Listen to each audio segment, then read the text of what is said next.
En este momento la sanidad está en el punto de mira de los grandes intereses económicos de las multinacionales. Vivimos un momento que precisamente por la crisis la capacidad de generar beneficios de otros ámbitos de la economía se ha reducido de manera espectacular. Y está ahí el sistema sanitario el sistema sanitario público que tiene unos presupuestos muy elevados en donde hay muchos beneficios que se pueden sacar. Y de ahí se puede sacar mucho dinero y la misma gente que antes invertía en el ladrillo, pues ahora se ha lanzado hacia los hospitales, hacia los centros sanitarios, porque esto puede dar muchos beneficios. En este momento es imposible conocer hoy el sistema público catalán. Es una confusión para profesionales y para usuarios. Hay 122 entidades que conciertan, fundaciones, empresas públicas de derecho privado, sociedades mercantiles, consorcios. Si recortamos el sector público y hay una alternativa privada, pues al final lo que estamos fomentando es traspasar dinero público para beneficio privado. Y si aumentamos las listas de espera, favorecemos que la gente se busque la vida si tiene dinero en la privada, etcétera, etcétera. Uno de los pivotes de la privatización es deteriorar el sistema público.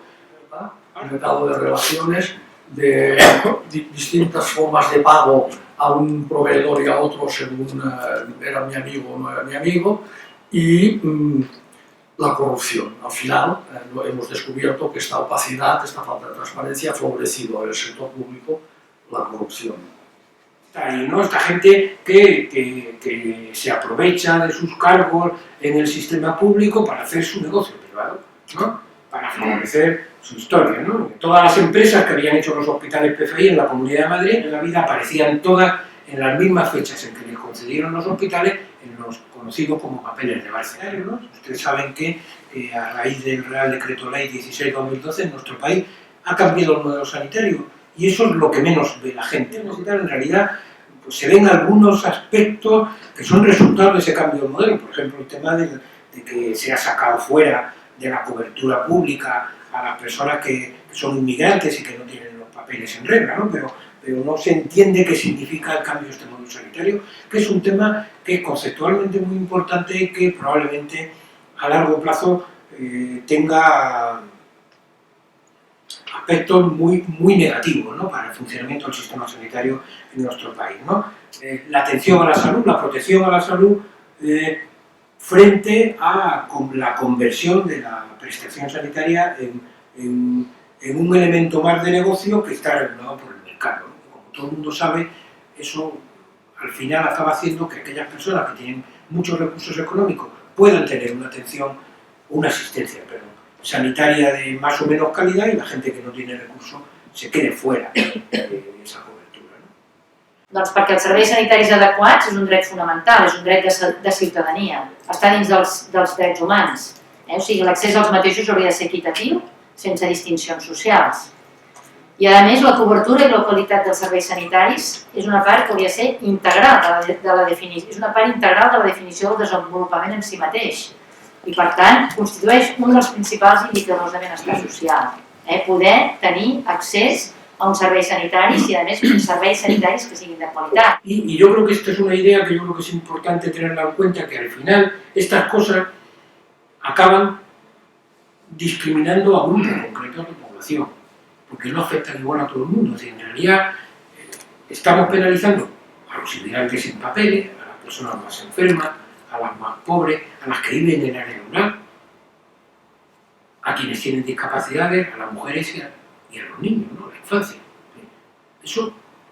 Esa gente, nosotros hemos hecho un cálculo, alrededor de más de 6 millones de personas no podrán acceder a la atención sanitaria que necesitan por todas estas cosas.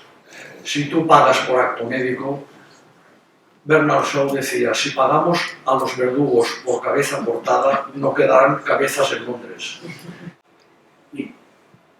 Al final lo que se está poniendo en cuestión es la esencia del sistema de salud, nacional de salud, ¿no? De los sistemas públicos de salud, que es el esfuerzo solidario de las personas que tenemos más recursos y estamos más sanos, con aquellas personas que tienen menos recursos y son más pobres, ¿no? Y están más enfermos, perdón. Y luego es evidente que el sistema avanza hacia el desastre, ¿no? Ha habido recortes de plantillas y prestaciones, copago generalizado, privatizaciones, etc. ¿Qué hacer? Que es oponernos a los recortes lineales con la excusa de ganar en efectividad. Recorte lineal no aumenta la efectividad del sistema, lo hace más pequeño. Segundo, reclamar información, transparencia y culpabilizar a los corruptos y que lo paguen. Información sobre las listas de espera y sobre la RAT. 3.